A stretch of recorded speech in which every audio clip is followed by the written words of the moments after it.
Hi friends, this is Amit Kumar. इस video में कुछ ऐसे पॉइंट्स दिए गए हैं जो कि एग्ज़ाम के दृष्टिकोण से तो महत्वपूर्ण है ही, साथ ही साथ हर एक भारतवासी को ये सब पॉइंट्स जाननी चाहिए। तो आइए स्टार्ट करते हैं। अगर चैनल पे नए हैं तो चैनल को सब्सक्राइब जरूर कर दें। सबसे पहले जानते हैं भारत का क्षेत्रफल कितना है। भारत का क्षेत्रफल है 32,87,263 किलोमीटर स्क्वायर या वर्ग किलोमीटर। यहाँ पे कुछ गलत टाइप हो गया है तो आप समझ जाइए, ये किलोमीटर स्क्वायर लिखा हुआ है। समझ में आ गया। भारत का जो कुल क्षेत्रफल है वह 32,87,263 किलोमीटर स्क्वायर है। और आपको पता होना चाहिए कि भारत क्षेत्रफल के अनुसार पूरे संसार में 7वें नंबर पे आता है। इसके पहले 6 देश हैं, और 6 देश कौन कौन से हैं? तो सबसे पहला है रूस, जो कि सबसे बड़ा है। रूस के बाद आता है कनाडा, मैं लिख के बता देता हूँ। रूस, उसके बाद है कनाडा। इस क्षेत्रफल के अनुसार मैं बता रहा हूँ कि सबसे बड़ा क्षेत्रफल रूस देश का है, उसके बाद कनाडा, उसके बाद चीन, चीन के बाद अमेरिका, ब्राज़ील, ऑस्ट्रेलिया, फिर आता है भारत का नाम। ठीक है, तो क्षेत्रफल के अनुसार भारत का कौन सा स्थान है? 7वां।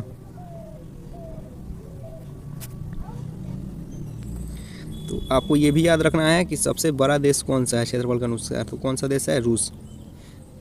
आगे देखते हैं। उसके बाद बताना है कि भारत जो स्थल सीमा है उससे कौन कौन से देश लगे हुए हैं। तो भारत के स्थल सीमा से इतने देश लगे हुए हैं। तो भारत की स्थल सीमा 7 देशों के साथ लगती है। एक छूट गया, मैं बताता हूँ। सबसे पहले आप जान लें वर्मा। वर्मा किसका नाम है? तो वर्मा म्यांमार का नाम है। म्यांमार को ही वर्मा कहा जाता था, इसी का नाम है। दूसरा तो बांग्लादेश, चीन, पाकिस्तान, नेपाल, म्यांमार, भूटान, और एक और कौन सा है? अफ़गानिस्तान। अफ़गानिस्तान।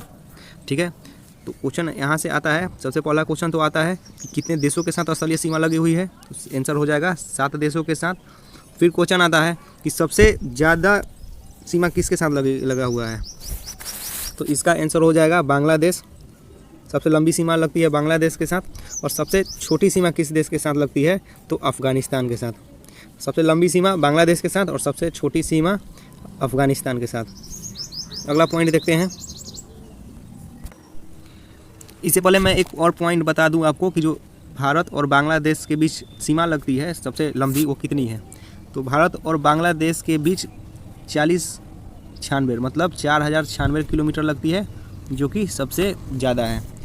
और सबसे छोटी सीमा लगती है भारत और अफ़गानिस्तान के साथ, और वह है मात्र 106 किलोमीटर। मात्र 106 किलोमीटर लगती है भारत की सीमा अफ़गानिस्तान के साथ, और बांग्लादेश के साथ 4096 किलोमीटर, जो सबसे ज़्यादा बांग्लादेश और सबसे कम अफ़गानिस्तान। और भी कुछ पॉइंट्स देखते हैं इसके बारे में। इसको मैं मिटा दूँ पहले। एक क्वेश्चन और आता है यहाँ से कि भारत और बांग्लादेश के बीच की जो सीमा रेखा है उसको किस नाम से जाना जाता है। तो जो भारत और बांग्लादेश के बीच की सीमा रेखा है उसको हम लोग रेड क्लिफ लाइन बोलते हैं। क्या बोलते हैं? Red Cliff line. और भारत पाकिस्तान के बीच सीमा रेखा को हम लोग रेड क्लिफ लाइन के ही नाम से जानते हैं। तो क्वेश्चन अगर भारत पाकिस्तान के बीच की सीमा रेखा को आ जाए या फिर भारत और बांग्लादेश के बीच की सीमा रेखा, दोनों का आंसर रेड क्लिफ रेखा या रेड क्लिफ लाइन ही हम लोग कहेंगे। एक और है कि एक जीरो लाइन का नाम आपने सुना होगा। Zero line, ZERO, zero line. अगर नहीं सुना है तो जान लीजिए कि जो जीरो लाइन है वह भी किसके बीच में पड़ती है? भारत और बांग्लादेश के बीच। जो भारत का एक राज्य है त्रिपुरा और जो बांग्लादेश के बीच सीमा है उसी को हम लोग जीरो लाइन के नाम से जानते हैं।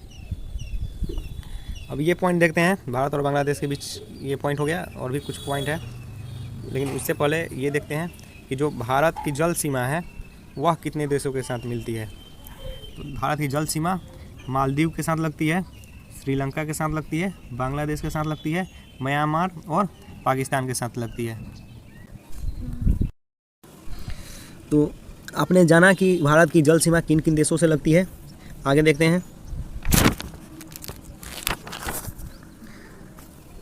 यहाँ पे पढ़ना है कर्क रेखा के बारे में। कर्क रेखा किन राज्यों से होकर गुजरती है। तो कर्क रेखा के बारे में आपको पता होगा कि ये जो अर्थ है उसको बहुत सारी लैटिट्यूड लाइनें इसे होके जाती है, जिसको जो सबसे बीच वाली लाइन है इसको हम लोग इक्वेटर बोलते हैं। वैसे ही आगे बढ़ती जाती है 1 डिग्री 2 डिग्री 3 डिग्री ऐसे करते करते यहाँ पे एक आती है 23.5 डिग्री, 23.5 डिग्री, इसको नॉर्थ बोलते हैं, 23.5 डिग्री नॉर्थ। इसी को हम लोग क्या बोलते हैं, कर्क रेखा। कर्क रेखा के नाम से इसी को जानते हैं, कर्क रेखा। तो यही जो कर्क रेखा है यहीं पे इसी लाइन पे इंडिया पड़ता है। यहाँ पे थोड़ा नीचे हम पढ़ दिए हैं, थोड़ा ऊपर होगा। यहीं पे कर्क रेखा पड़ता है और यही कर्क रेखा भारत के 8 राज्यों से होकर गुजरता है।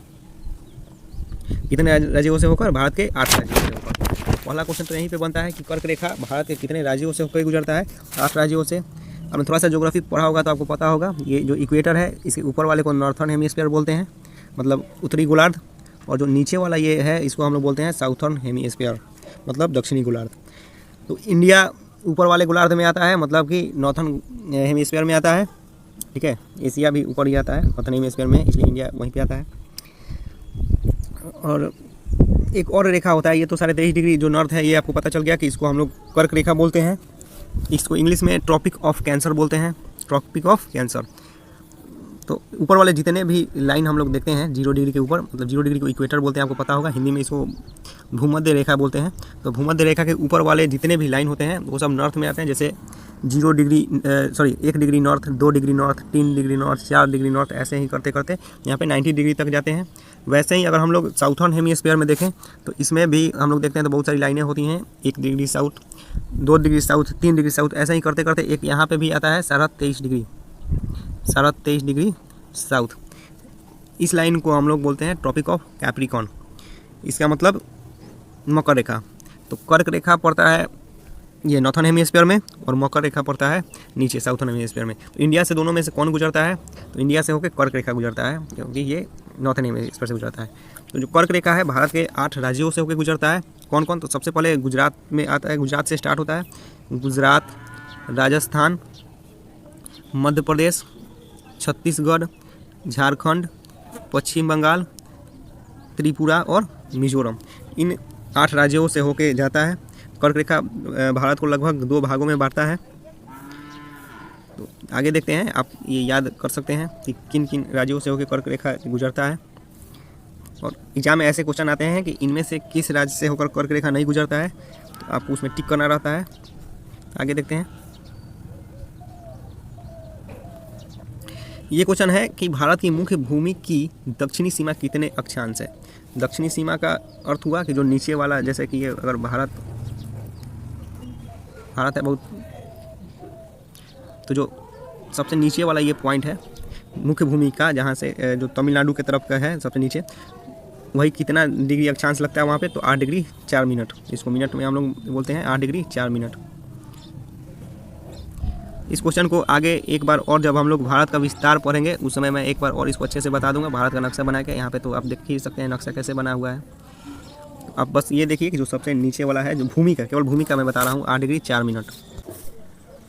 और अगर साउथर्न बाउंड्री देखें इंडिया का कि सबसे नीचे तक कहाँ पे है, तो आपको देखने को मिलेगा कि ये है 6 डिग्री, यहाँ पे मैं बता देता हूँ 6 डिग्री और 45 मिनट।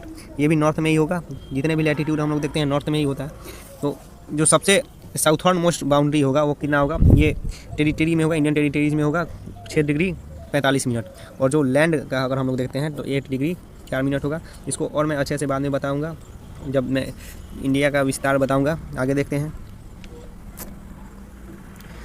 ये क्वेश्चन है कि भारत का मानक समय कहाँ से लिया गया है। जो IST का आपने सुना होगा, इंडियन स्टैंडर्ड टाइम, इसको कहाँ से लिया गया है।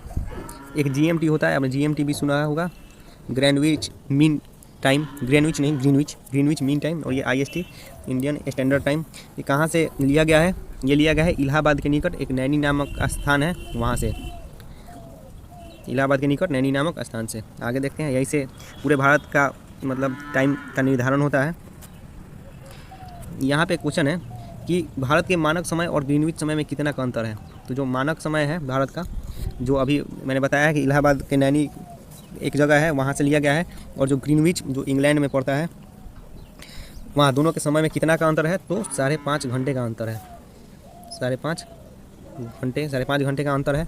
मतलब अगर वहाँ पे अगर 12 बज रहा होता है ग्रीनविच में, तो इंडिया में बज रहा होता है 5:30। आगे देखते हैं। ये सब आपको पता होना चाहिए कि कैसे निकालते हैं। आपने अगर लैटिट्यूड के लॉन्गिट्यूड के बारे में पढ़ा होगा, लॉन्गिट्यूड, तो एक लैटिट्यूड के बीच में 4 मिनट का अंतर होता है। एक लैटिट्यूड के बीच में 4 मिनट का अंतर होता है, और अब जैसे 4 मिनट करते करते भारत के पास आएंगे तो 5.5 घंटे का अंतर आ जाता है। मतलब जो इलाहाबाद का नैनी है वहाँ तक अगर जुड़े हम लोग को। आगे देखते हैं, इसको एक्सप्लेन करके मैं बताऊँगा कभी और किसी वीडियो में। ये क्वेश्चन बहुत ही ज़्यादा इंपॉर्टेंट है कि भूमध्य रेखा, मैंने बताया था कि भूमध्य रेखा जो 0 डिग्री लैटिट्यूड होती है उसी को बोलते हैं भूमध्य रेखा। से भारत के दक्षिण छोर की दूरी कितनी है, जो दक्षिण छोर मैंने बताया है वहाँ की दूरी कितनी होती है, तो कितनी किलोमीटर है, तो 876 किलोमीटर है। भूमध्य रेखा से भारत के दक्षिण छोर की जो दूरी है कितनी है, 876 किलोमीटर। आगे देखते हैं, बहुत इंपॉर्टेंट क्वेश्चन है ये। क्वेश्चन है कि भारत की स्थल सीमा की लंबाई कितनी है। भारत की स्थल सीमा की कुल लंबाई कितनी है, तो 15,200 किलोमीटर। 15,200 किलोमीटर लंबी है भारत की स्थलीय सीमा।